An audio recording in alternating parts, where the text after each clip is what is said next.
Reports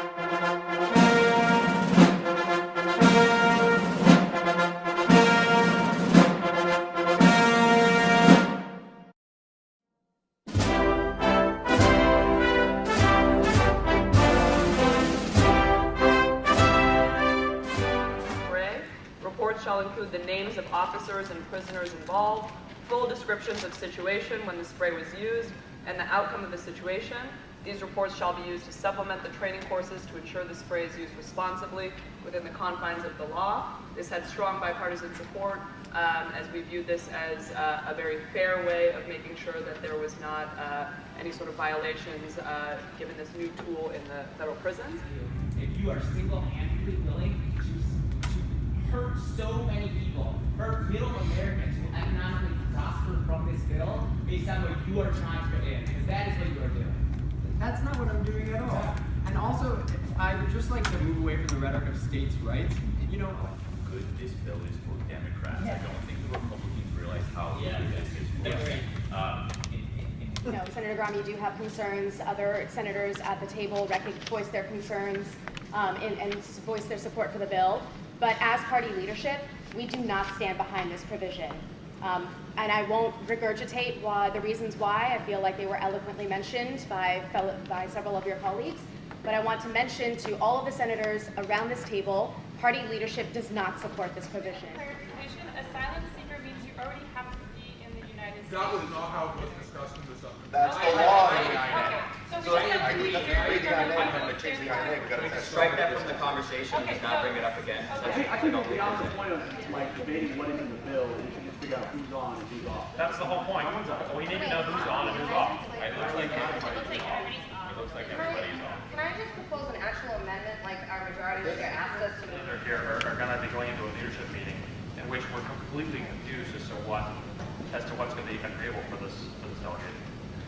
Now, I don't see a way around that, because this meeting ends in a minute. But I'm trusting that you will join together with your committee chairs and find some solutions before we get to the floor for it to work out, because it feels like a lot of division. I know it's unavoidable, but we've got to come to a solution, and it's hard, and I know we have a limited amount of time. But as we walk out the door to go confer with our fellow heads, try to find something that can be landed. There's so much division right now that there's nothing that's clear. What about people with severe mental health problems? Yeah, we're incapacitated. The Constitution doesn't say they can't vote. They can't vote. States don't let them. I mean, like, This is. I just want you to really pause and reflect on how the Tea Party in your state is going to push you on this in the future. I mean, if you want to give up, if you want to be a one-term senator or however many term senator, that's fine. You're going to get kicked out, right? What about the critics that will say, you start to let refugees in, you've got a problem? You said it as it stands, it looks like you're supporting the bill. Yeah. How do you respond to those critics? I mean, the short answer is we are protecting our walls, and we are protecting and making sure that all of our citizens stay safe, no matter what. And this is a big part of my campaign push, as you know very well, Mr. Jarding. That I believe in making sure that our citizens remain safe, and that I want to promote the American dream and be able to rework that just the way that it used to be before our president came in and he messed everything up. Because as we know, President Obama knows exactly what he's doing. What about letting these? George Washington fought our Revolutionary War because we were under the servitude of King George because we could not vote for our representatives. I find it ironic that we're all here because we're defending the Constitution, and my colleague from Kentucky carries one in his pocket, yet he doesn't understand what the 10th Amendment is all about. I would like to quote our own Constitution, which most of us should memorize. Powers not delegated to the United States by the Constitution, nor prohibited by it to the states, are reserved to the states respectively or to the people. Why is the federal government getting involved in voting issues at the state level? Help you. Two books next to my bedside at night. One is the United States Constitution, and the other is the King James Bible. And now I'm going to do something that might not be very popular on this side of the house, and that is throw my weight behind the Honourable Senator Grom, a man who, despite being castigated by our leadership, has put policy over politics, who has given opportunity to Americans who deserve it. And I think what he's done, and what Senator LaRose spoke to before, is that we have to look at the spirit of this law. But you know, I understand the argument. Yes, black people and minorities are disproportionately affected because are disproportionately affected. I understand that. I understand the junior senator from his point that 1 in 5 of the people who don't have voting rights are black. I understand that. But while you do not choose to be born black or white, you choose to be a felon. The passive and not passive, but I'm going to use my time to explain why it's not what we need, and we need to do more. Because what we're doing, the mandatory minimum of unmitigated failure, just like the war on drugs. If we're putting people away, we don't need to put away. We're giving away our money to private prisons. We're creating a perverse incentive and a system of perverse incentives by allowing them to comb up minorities. These racially biased laws allow them to comb up minorities. Ensuring that the American people send us here to do one thing and one thing above all else, to just keep them safe. I think that if you oppose this bill, you're not fulfilling your duty to them. We keep talking about Iraq and Syria, we're talking about the Islamic State. What it's doing is preventing barrier entry. I know Republicans like to complain about barriers to entry business. Well, this is a barrier to entry. The refugees are trying to take refuge from conflict. Keeping out the wrong people. Good afternoon. My name is Senator William Greenlaw. Green like the color and law like the constitutional law we're supposed to be upholding today. I'm afraid I cannot accept Section 210 of this criminal justice reform bill for the reasons that have already been explained by my Republican colleagues. Because Amendment 10 of the United States Constitution reserves all power, not given expressly to the federal government, right back to the state. You know, colleagues, I've been a part of this body, although I look a little bit younger, for 35 years. And I've never worn a purple tie to work. But today I wore a purple tie. And on a survey that I just took for the first time ever in a committee hearing, I ranked excitement with a 5. Because I am excited about the possibility to get this bill through this chamber. As I said, over 35 years, I would say this is the most historic reform bill that I have ever seen. The bill, the Sentencing Reform and Corrections Act, does wonderful things for our country. I'm not happy with all the provisions of the bill, and neither are the other side. But this body is about compromise, about reaching across and finding a solution to America's problems. We've failed in this body quite a few times over the past 35 years, and I'm determined today to prevent us from failing again.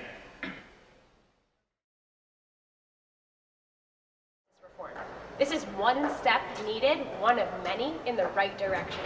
We're not done with this battle, but what we accomplished today was, again, our step in the right direction. I'm very happy to say that we have bipartisan support on this bill, and I'm very happy to have worked closely with colleagues across the aisle. Thank you. Absolutely, and thank you for your leadership. This was a key vote, and I was happy to take the time out of South Carolina to be here. I'd just like to, again, thank Senator Miles for working so closely with me, and emphasize that this bill was fiscally conservative and fiscally responsible. This bill is hard on terrorism, and this bill also separates violent from non-violent criminals and goes a long way to reforming truly our broken criminal justice system that I think everyone agreed on. And again, this is to show the people of America that when the issue is right and when the conditions are right, there can be bipartisan support of certain legislation.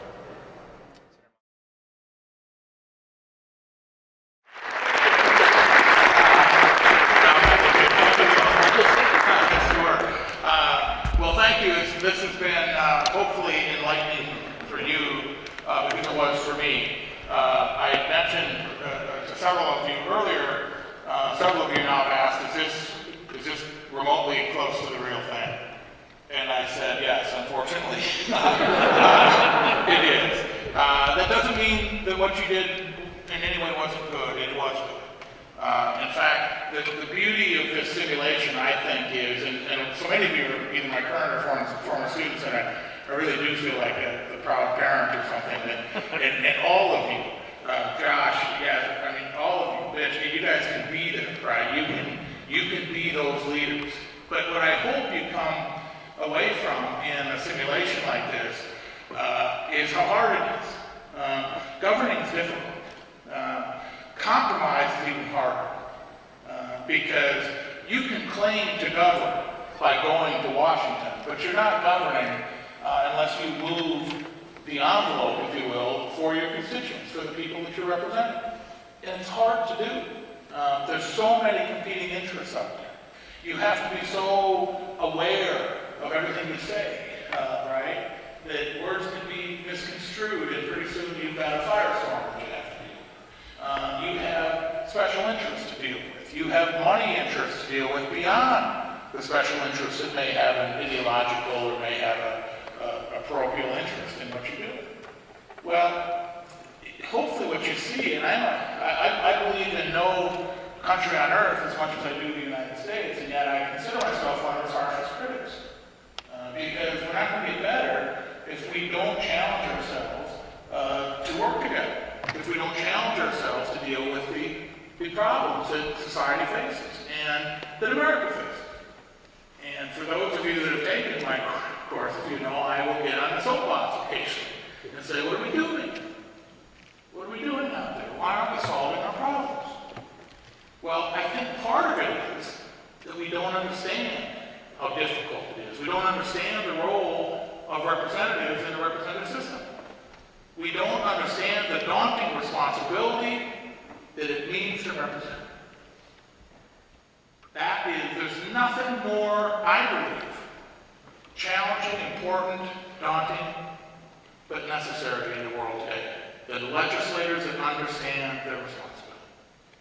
So my hope is, and I use this metaphor, I used it when I taught a lobbying course here at the Kennedy School. I use it on my soapbox and my students in the 2 courses I teach. Part of what I hope you see here today is that when you're in representative government, there's a lot of dragons in the room. Right? There's a lot of entities that could screw things up, that could make it difficult, that could shut you down, that could, in effect, to say with the metaphor, devour you and keep you from doing good. My hope is that this simulation, in no small part, allows you to see the dragons in the room. Because they won't be slain unless you stand up and become a leader.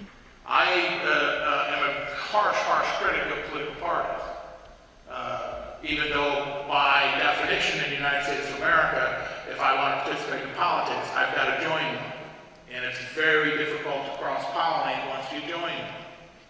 But yet what happens today is very often we shut down once we make that partisan decision. And it's such a mistake. It's such a mistake. This country needs leaders. We have more argument, I believe without equivocation, more severe problems threatening humanity that we have politicized in this country and in this world to our peril and to our potential destruction. They're real. And they're not political issues, but they tend to get politicized. Please, all of you, consider this more than a simulation. Consider this the minor leagues. You're headed to the majors, I hope.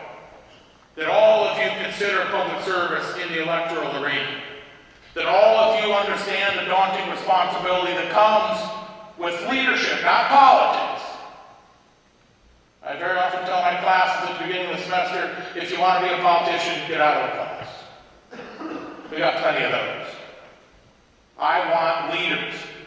The Kennedy School arrogantly says we build leaders. It is arrogant. It also happens to be true. The best and the brightest walk through those doors. Do not do yourself the disservice of not taking pride. You are the best and the brightest. But that in and of itself will not carry you to leadership. Life will intervene. Life will intervene. Whether it's your work, your family, maybe it's bills and responsibilities, but many of you will sit here today and say, I have political inclination. and you're 25 today or 28 today, and pretty soon you're going to be 38 and 48 and 58. And if you don't act at some point to say, I will give back to this planet, I will give back as a leader to make this country and this world a better place because I served it, it makes a war. Life has a way of doing that. So please understand responsibility. Please take this as a serious exercise because it is. I've said it was scary because it's so close to real, with one exception. You're here at the ground floor to understand how it works and to learn and to see this. Too many members of Congress go to Congress with preconceived notions, preconceived ideologies, preconceived politics, and when they get into the caucuses, they die. I know so many members of Congress who went with so high hopes, my hopes included. And when people say today, Professor Jardine, do you know leaders in Congress? You must know. You've worked for a lot of people. I'm sad to say the answer very normally is I do not. I know a lot of politicians and a lot of good politicians, and by the way, I know a lot of senators and House members, and now as I've done work around the world, leaders worldwide. It doesn't mean they're bad people. There's very few of them are leaders. Leaders have to understand that they are bigger, their responsibilities are greater, their role is more important than the ideology, the politics, any of the imprint that brought them to the bottom. In politics, you have a responsibility to represent. We're not doing that very well today. My hope, and I tell this a lot, people will say as well, Professor, you're in a political arena worldwide, what do you see? And I say it's horrible. Corruption is running rampant. Money in politics seems to be buying everything. We don't seem to have leaders anywhere. And they say, well then, obviously you're very, very pessimistic. I say, actually I'm not. I'm not, because I see groups like this. And I'm not, although I could because I'm in politics, I'm not blowing smoke up your jeans and just saying that because I can. I mean it. I come away from groups like this and say my heart is filled with hope. So please leave here today, learn from this exercise, not just the mechanics, which was a huge part of it, but please have hopefully a greater appreciation of the need and the demand for leaders. And please, when you get to those august bodies, Congress, Parliament, Senate, governorship, presidency, prime ministership, please set as much as you can, and I'm a realist, I get the game, set as much of that white noise aside. You get one shot at leadership. One shot, almost without exception. Be self-confident enough, be honest with yourself enough, be strong enough, be committed enough, dedicated enough to honor that principle. I leave here today after watching this exercise with greater hope that will happen than I did when I walked through the doors a few hours ago. So thank you for your participation. Keep up the fight. I mean this genuinely. I think the next leaders in America and in the world are sitting in this room. If not you, I don't know who's going to do it. But you go fight. You go work and make this a better world. So that, as I tell my classes, on the last day that you're alive, on the last day that you breathe air, don't just say, I did okay for me in this life. It'll be a very, very hollow moment. Please be able to look back and say, I fought, I worked, and indeed the world is better because I walked the path. Thank you and best of luck in all your careers.